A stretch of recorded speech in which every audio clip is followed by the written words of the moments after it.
Police چاروکان شما چارگاه گدروشی اپوائنٹا بلوچستان دارال حکومت تشالا مرچی ظہیر بلوچ گارو بیگوائیں ظہیر بلوچ قولی نیمگا چی یک رواں کی کشک بتگا رواں شتگا ریڈ زون نیمگا بلے رائے نیمگا پولیس آئی مکن کو تبدتا شانی رائے داشتگا اور مظاہرین سر تشدد کتگا بلوچ جدی کمیٹی ہمیں گوشگی کے صدا چی بود مظاہرین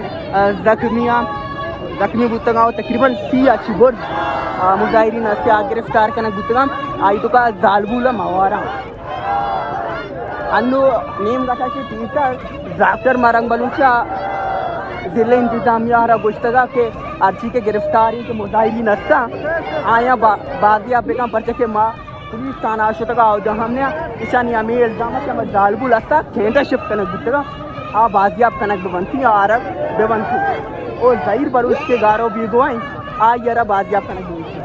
جی ناظرین آپ لوگ دیکھ رہے ہیں گدروشی اپوائنٹ کو بلوچستان کے دارالحکومت کوئٹہ سے آج لاپتہ ظہیر بلوچ کی فیملی کی جانب سے کوئٹہ میں احتجاجی ریلی نکالی گئی تھی. احتجاجی ریلی میں پولیس نے مظاہرین پر تشدد کیا. بلوچ ایگزیکٹو کمیٹی کی جانب سے کہا جا رہا ہے کہ تقریباً 30 سے زائد جو مظاہرین تھے ان کو گرفتار کیا گیا ہے, ان میں خواتین بھی شامل ہیں. ڈاکٹر مرنگ جو بلوچ ایگزیکٹو کمیٹی کے آرگنائزر ہیں انہوں نے آدھے گھنٹے سے پہلے انہوں نے اعلان کیا تھا, اگر آدھے گھنٹے کا ٹائم دیا تھا, اگر جو مظاہرین ہیں ان کو رہا نہیں کیا گیا, جو ظہیر بلوچ ہیں ان کو بازیاب نہیں کیا گیا, ہم ریڈ زون کی طرف پھر جائیں گے. الٹیمیٹ دیا تھا, الٹیمیٹ پورا ہو گیا. اس ضلع انتظامیہ کی جانب سے کوئی بھی نہیں آیا ہے ان سے مذاکرات کرنے کے لیے. یہ جو ریلی ہے ریڈ زون کی طرف روانہ ہوا ہے, ان میں خواتین مارد بڑی تعداد میں شامل ہیں. جی ناظرین آپ لوگ دیکھ رہے ہیں گدروشیا پوائنٹ کو براہ راست بلوچستان کے دارالحکومت کوئٹہ سے.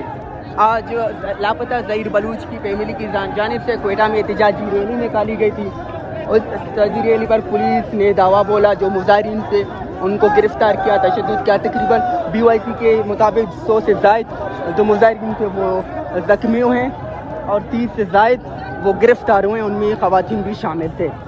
BYC کے آرگنائزر ڈاکٹر مرنگ بلوچ نے آدھے گھنٹے سے پہلے انہوں نے الٹیمیٹ دیا تھا ضلع انتظامیہ کو کہ اگر جو مظاہرین ہیں ان کو رہا نہیں کیا گیا, جو ظہیر بلوچ ان کو بازیاب نہیں کیا, تو پھر ہم ریڈ زون کی طرف جائیں گے.